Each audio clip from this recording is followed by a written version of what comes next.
Pushkin.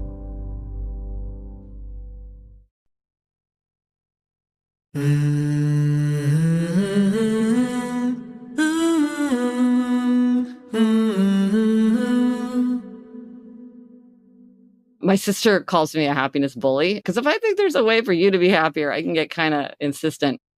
For over a decade, author Gretchen Rubin has been on a mission to crack the nut on happiness. And what she's found has surprised her. I went into it thinking like, well, what I'm going to find is the best set of habits and the best practices for happiness and like the core principles. But it's really about understanding the variety with which people approach their lives and the multitude of tools that different people use. On today's episode, how understanding our personalities can help us unlock a better path to happiness.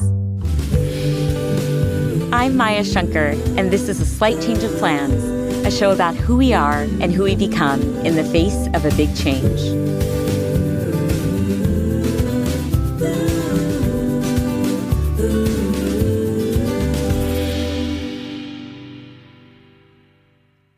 Gretchen Rubin is the author of 5 best-selling books about happiness, all a delightful blend of memoir and science-based insights.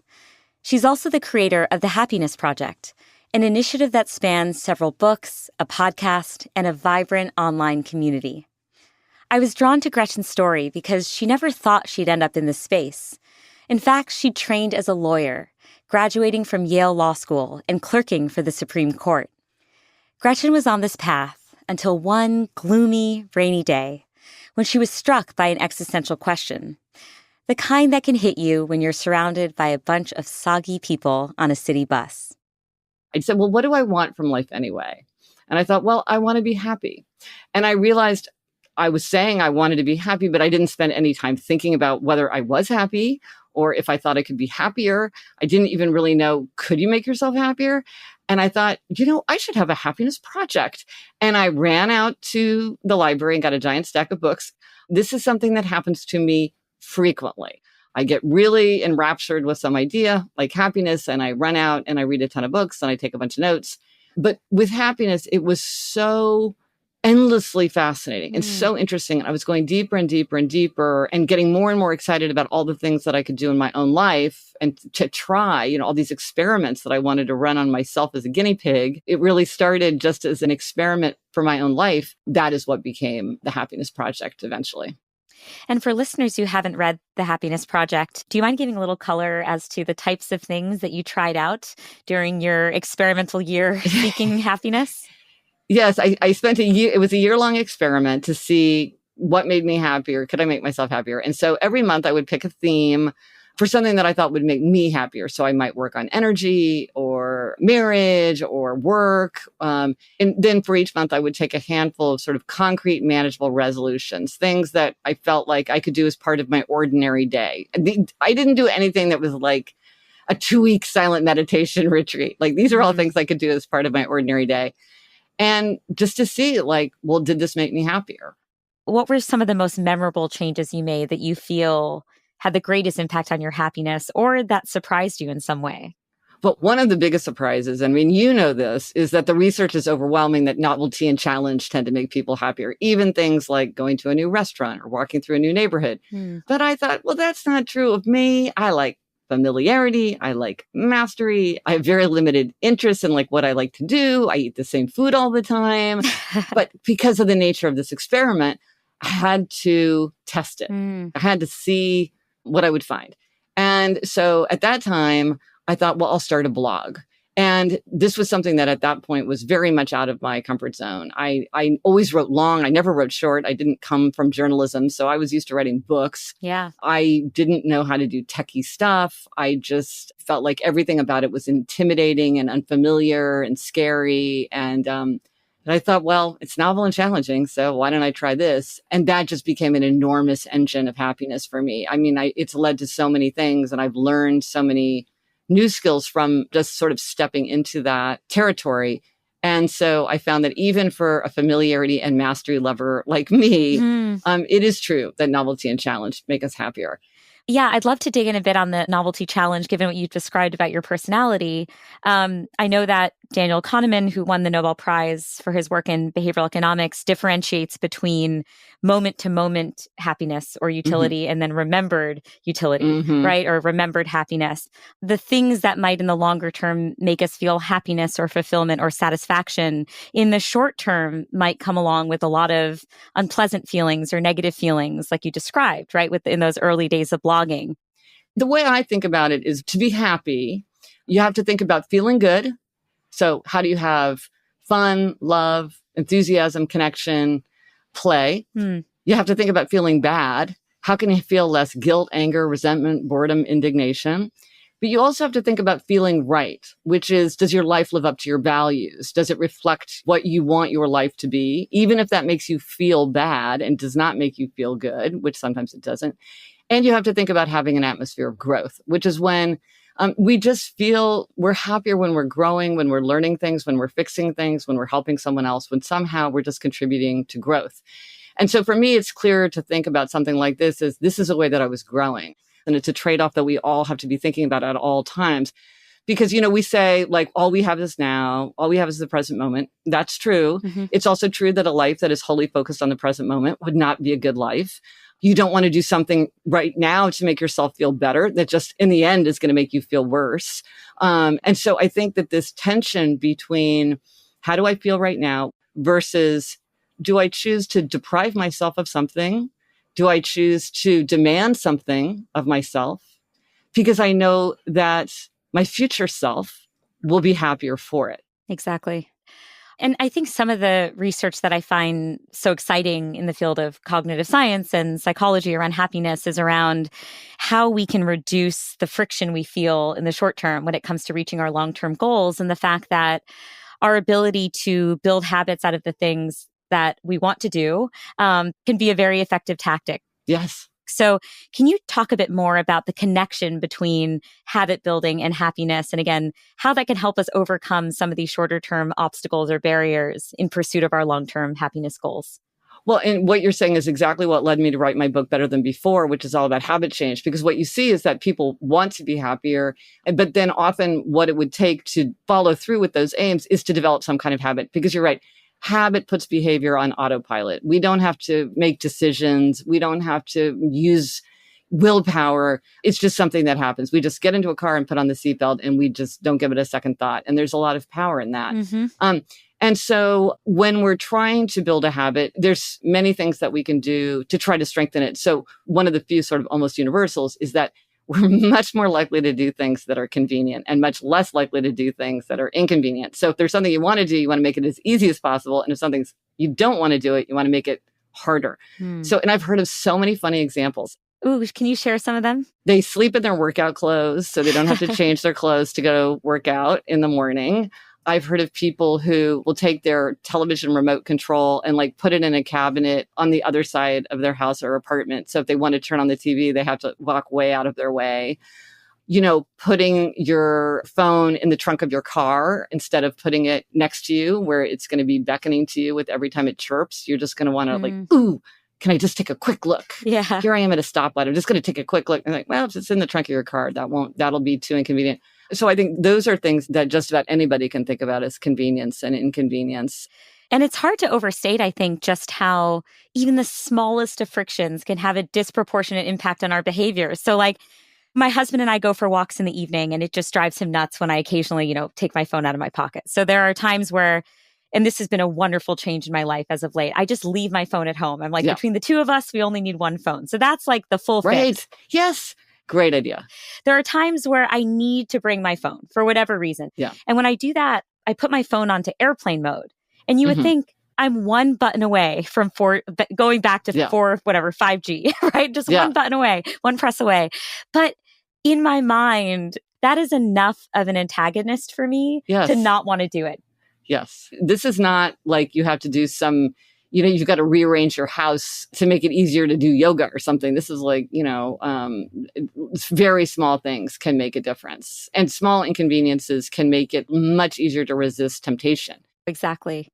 And on this topic of, small changes generally, I love your focus on incremental changes within the constraints of our existing lives to try and become happier. Because, look, most of us don't have the luxury of engaging in a radical Elizabeth Gilbertian eat, pray, love, escape, right? It's fun to read about, but yeah, it's fun to read about. We can't manage it. We can't manage it. And a lot of us only have the mental bandwidth even day to day to introduce small changes in our lives, given our other responsibilities. And I think I share some very similar personality traits to you in that, I'm a creature of habit. I like routine. I'm not actually seeking a revolutionary big change in my life. I don't think that's actually consonant with who I am. And so the idea of looking within our own spaces to try to find more joy or more happiness, I think is for someone like me anyway, and for lots of folks who are listening to this who have like really busy, active lives and not that much freedom to explore their spaces, I think that can be a huge source of inspiration. So I think that we need to think of things that are manageable, that we can do as part of our ordinary day, things that are concrete. So they're not things like, I'm going to eat healthier, because it's like, what does that mean exactly? Does it mean you're going to not eat out of vending machines? Does it mean you're going to cook more? Does it mean that you're going to start eating breakfast? Does it mean that you're going to start packing a lunch to bring from home? Does it mean that you're not going to get takeout? Like, what does that mean for you? There's a million things that could mean. Yeah. What exactly is the specific habit that you're wanting to do, and make it manageable, and really find a way to make it part of your day to day. But one of the things I think that is really interesting is that you also want to consider a lot of different ways for you to achieve your aims. I think sometimes we want somebody to say, like, this is the right way to do it, or this is the most effective way to do it. But the problem is that people are really different. Even with something like morning people and night people. If you want to exercise, say, somebody might say to you, like, I get up every morning and go for a run before work, and that works great. You should do that. And you're just like, oh, I'm going to. And then you just can't. It just doesn't work for you. Yeah. A lot of times people get discouraged and they think, well, what's wrong with me? Because my partner or my neighbor or my coworker can do this no problem. Instead of saying something like, well, maybe I'm a night person and I'm at my most productive and energetic later in the day. Or maybe I need accountability and this other person doesn't really need accountability. And so if I want to do this, I'll do much better if I go with a friend who's going to be annoyed if I don't show up, or if I exercise with a trainer, or I think about how I need to be a role model for someone else because I need that accountability to get myself to stick to it. Yeah. I mean, I think one of the reasons I was so excited to talk with you today, Gretchen, is that a huge inspiration in creating a slight change of plans was an appreciation that there is no one-size-fits-all approach to managing change or happiness, right? Yes. And that it's so important to figure out how we will engage with a change based on our unique set of personality traits. Yes. And so I see similarities in what I've just described in your approach, which is identifying core features of your personality. You call them tendencies. And then you can try to figure out, okay, given that I have these tendencies, how can I then, engineer solutions, specific tailored solutions within my own life? Yes. I think there is no one-size-fits-all solution. It's, birds, bats, and bees all fly, but they have different kinds of wings. So they can all get up into the air, but, they use different tools to do it. And I think people are the same. After the break, Gretchen shares the 4 personality types she's identified in her work, what she calls the 4 tendencies. Then she explains how understanding your tendency can help you become happier. We'll be back in a moment with a slight change of plans.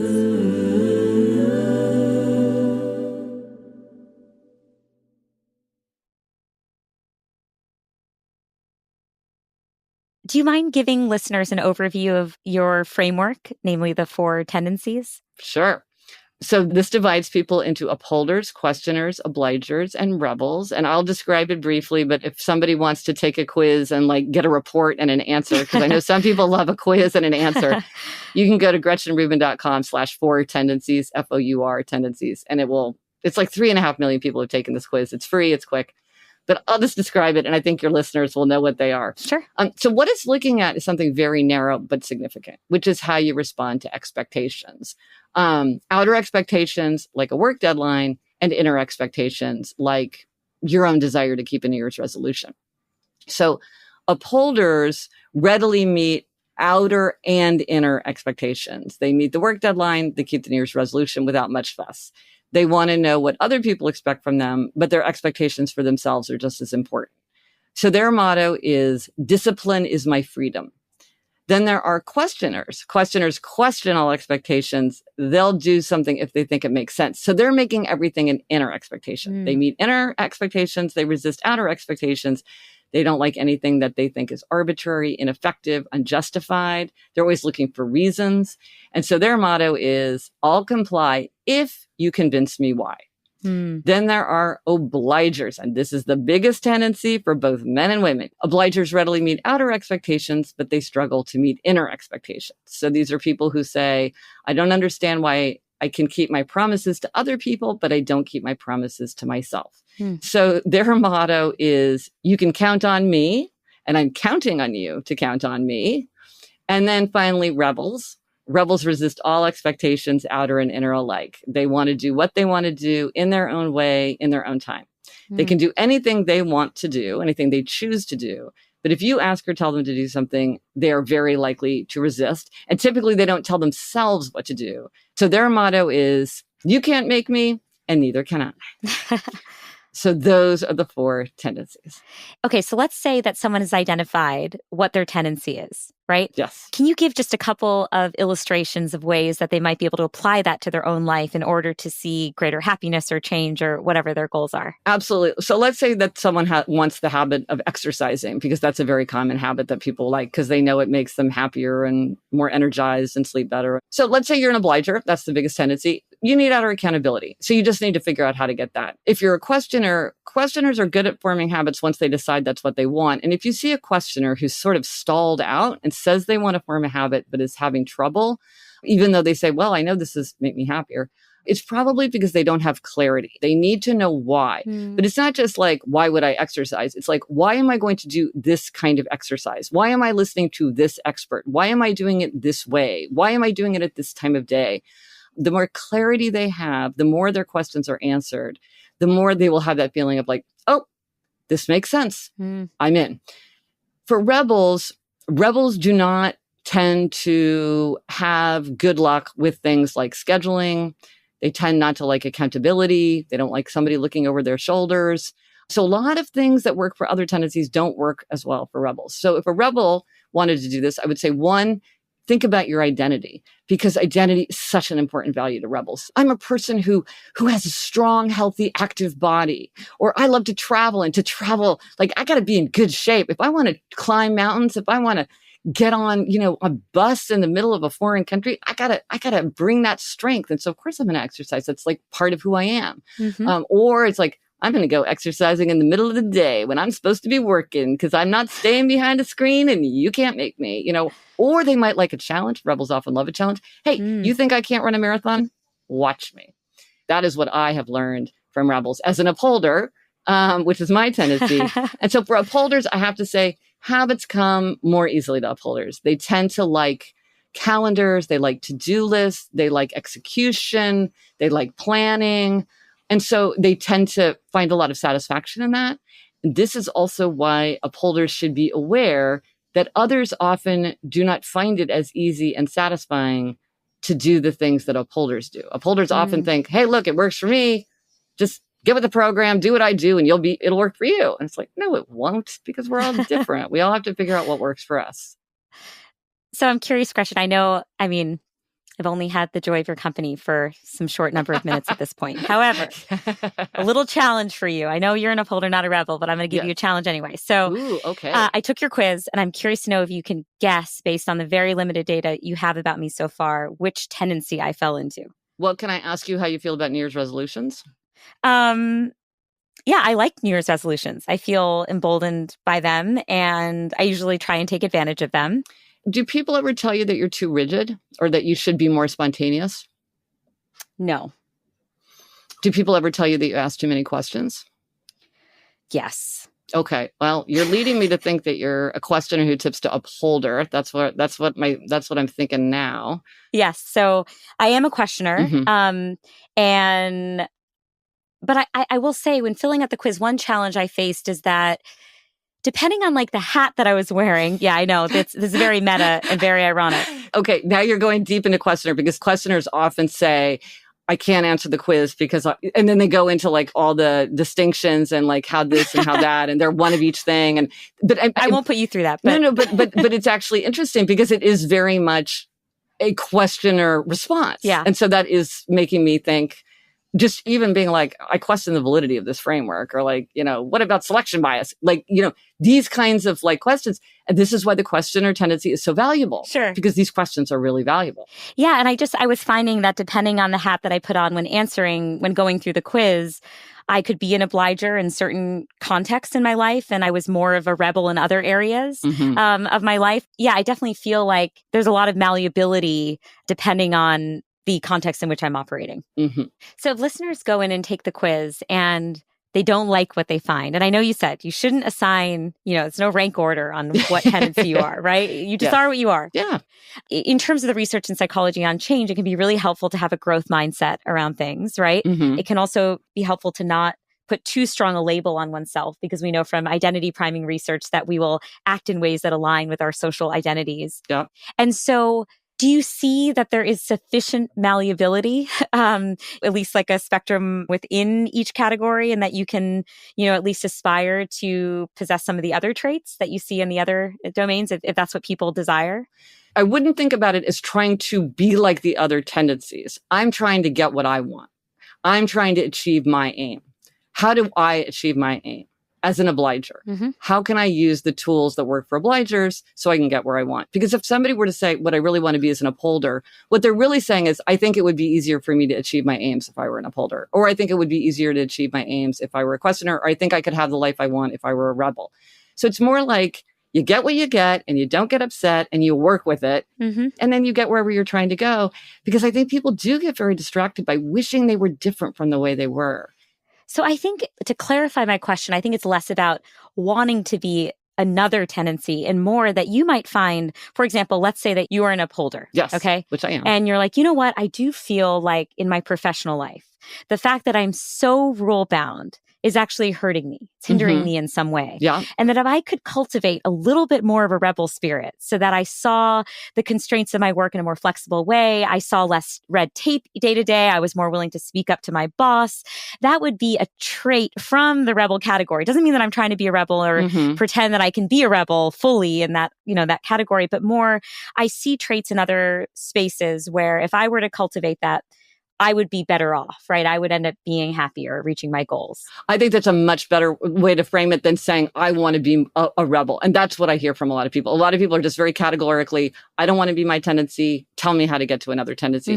The way you're saying it is very helpful, which is each of these have weaknesses and limitations that are kind of complemented by a strength in another tendency. So how can you mindfully think about, well, how could I bring that in? So exactly to your point, as an upholder, that is, you describe exactly what I face.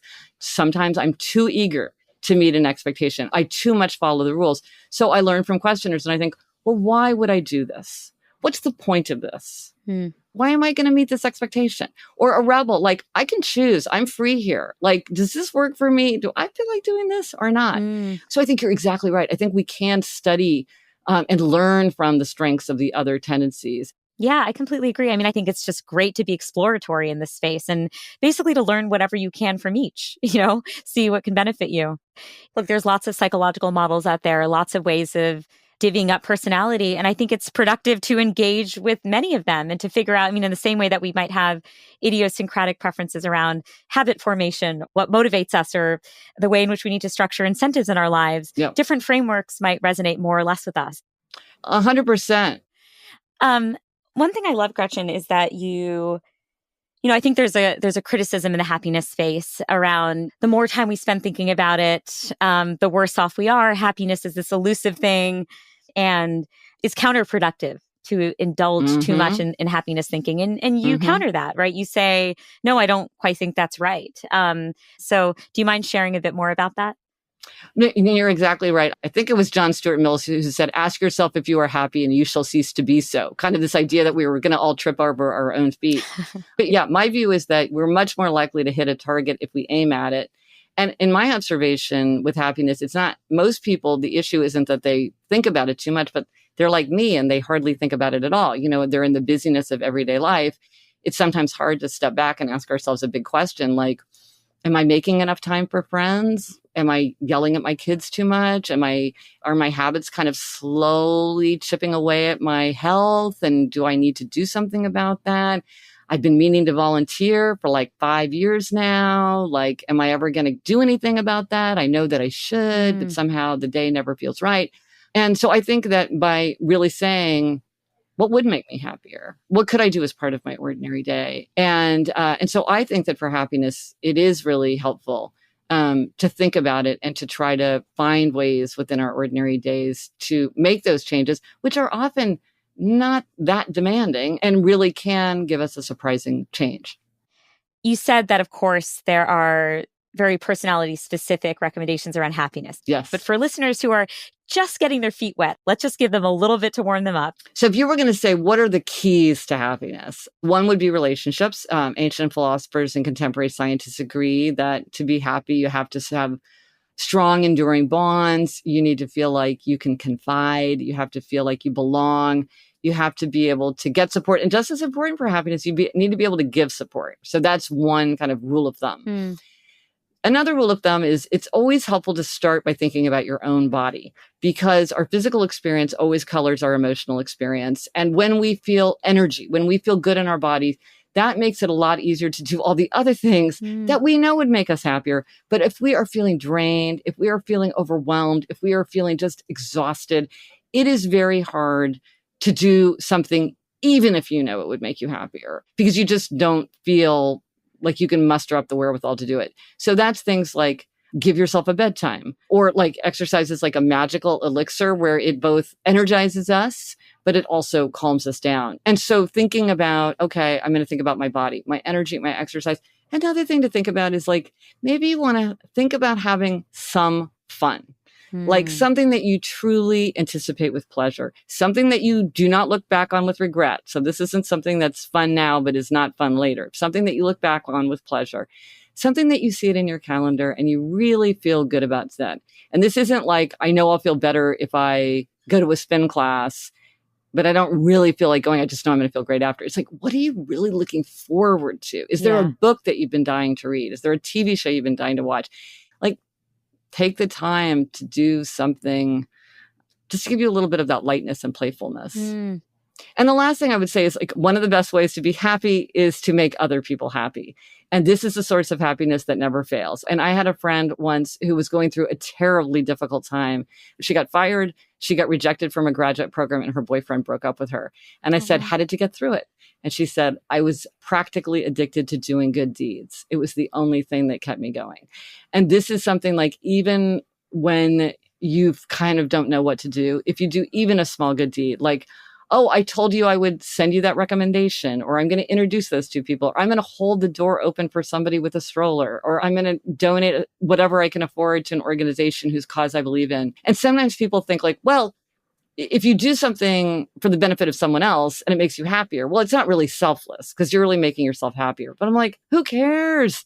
It always makes me happy to see people doing good in the world. And if I'm the person doing good in the world, all the better. This is a source of happiness that is good for everyone.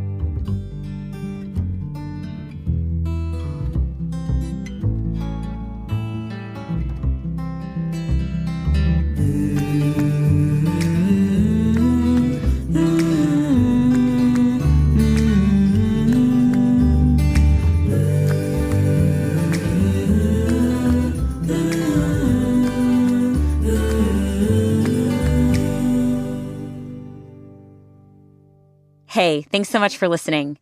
If you enjoyed my conversation with Gretchen, you might also like my episode with psychologist Ethan Kross. It's called The Science of Our Inner Voice. We'll link to it in the show notes. And join me next week for a heartfelt conversation with Bani Rashidi. She's a mother whose world was upended when her toddler was given a life-changing diagnosis.